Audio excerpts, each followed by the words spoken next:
Good afternoon, my Real News Media TV family. Welcome back to the channel for another news update. And in the news this afternoon, newspaper vendor found dead near Mandeville Hospital. Police are probing the circumstances surrounding the death of a newspaper vendor whose body was found in a bus shed in Mandeville on Monday.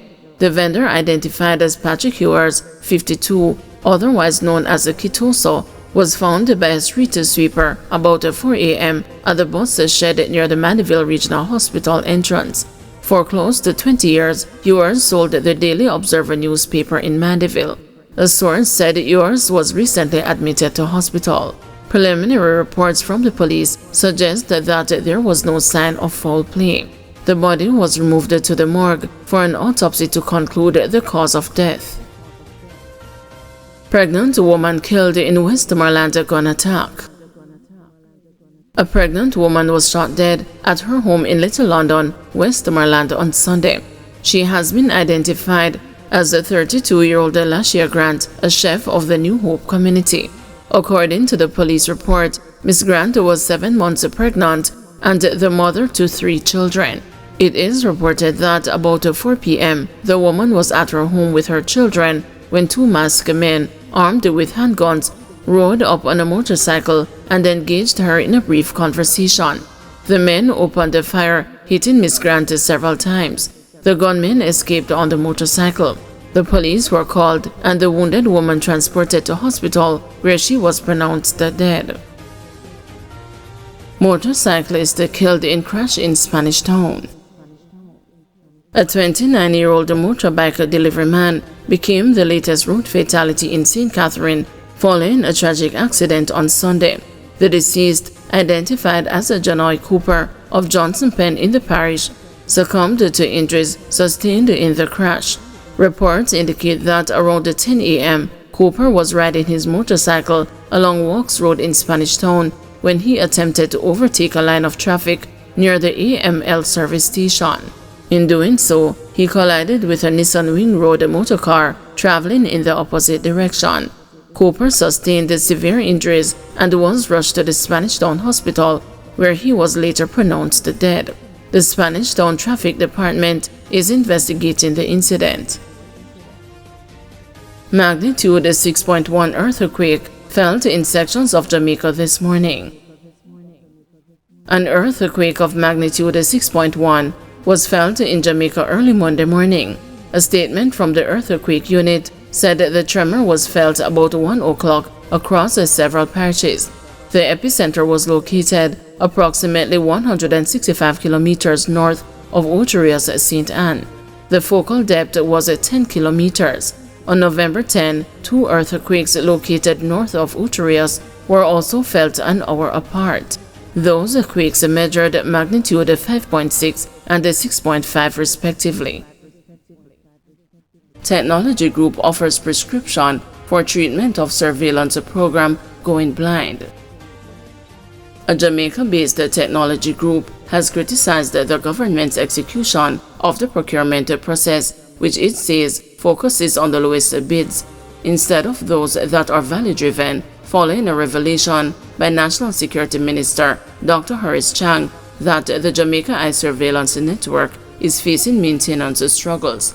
Chang disclosed last week that a significant number of cameras are currently non-functional due to systematic maintenance issues.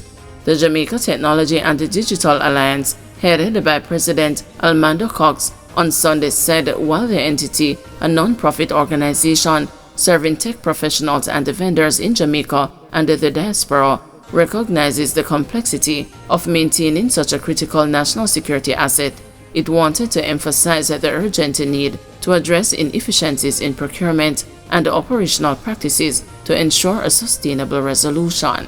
Cox said the government's preference for the lowest bid often undermines the quality and the long-term value of projects.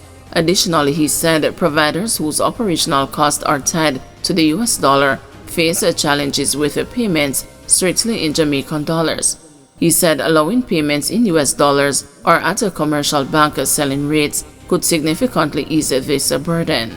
Cox said the lengthy procurement timelines often result in price fluctuations stock shortages, and the logistical changes eroding profit margins and the projected feasibility by the time contracts are finalized.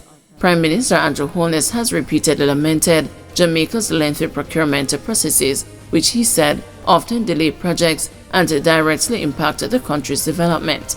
In November, Holness announced a national drive to reduce the red tape and the bureaucracy. To achieve rapid economic growth, we must become the most business-friendly and customer-focused country in the region. We are fully committed to making Jamaica the best place to do business in the region, Holness said. Yesterday, Cox also pointed to lagging payment schedules in the process, noting that delayed payments stifle cash flow for small and medium enterprises, discouraging them from participating in critical national projects. Further, he said, Chang's statement that one company has shown the ability to set up the operation required and is in negotiations for a rollout this financial year underscores the difficulties faced by potential service providers. He stressed that while other companies are capable of managing such projects, the existing procurement process poses significant challenges. If issues such as delayed payments and the focus on lowest bids over long-term value were addressed, more companies would be motivated to participate, Cox stated. He wants the government to look at the 3 practical solutions to improve the technical approach to Jamaica Ice maintenance. Firstly, the JTDA president said there is a need for a standard operating procedure, as this would establish a clear pathway to cover the standard the government is seeking to maintain, such as the service interval, a checklist on how the camera servicing is to be executed, the ISO standard cables that will be required, and the jobs certified. He said an SOP will help to level the playing field and minimize the cutting of corners. Secondly, Cox is also calling for collaboration financing models for bucket trucks. He said bucket trucks are not necessary for most jobs, but when needed, leasing options or government-owned bucket trucks could broaden eligibility and enable more providers to contribute to the project. Third, he said too that there needs to be regional maintenance zones, as establishing maintenance zones across the country and assigning companies to manage specific areas could improve efficiency and encourage a wider participation. Many capable companies are hesitant to engage in government projects due to the current procurement and payment challenges, Cox said. Adopting a more streamlined and equitable approach would be critical to the long-term success of Jamaica Eye instead of contracting to one company. He said the JTDA has reaffirmed its commitment to collaborating with the government stakeholders to address these challenges. By resolving procurement and operational bottlenecks, we can build a robust and resilient security infrastructure that aligns with Jamaica Eye's mission to deter and detect criminal activity, Cox noted. Launched in March 2018 in an effort to improve safety and security across the island, the Jamaica Eye is a national public-private closed-circuit television surveillance system that incorporates feeds from public cameras and allows registered private citizens to share footage from their cameras with the local authorities free of cost. The system aims to use digital imagery to detect and deter criminal activity, as well as help in the arresting and arraignment of offenders. Chang said a shift to digital technology has left the system underfunded and understaffed. The reality is that maintenance is a problem. Since we have gone digital with the telecommunications system, nobody in the country has an effective island-wide technology maintenance system, the National Security Minister said. Guys, thank you for watching. See you this evening at 6 p.m. for another news update.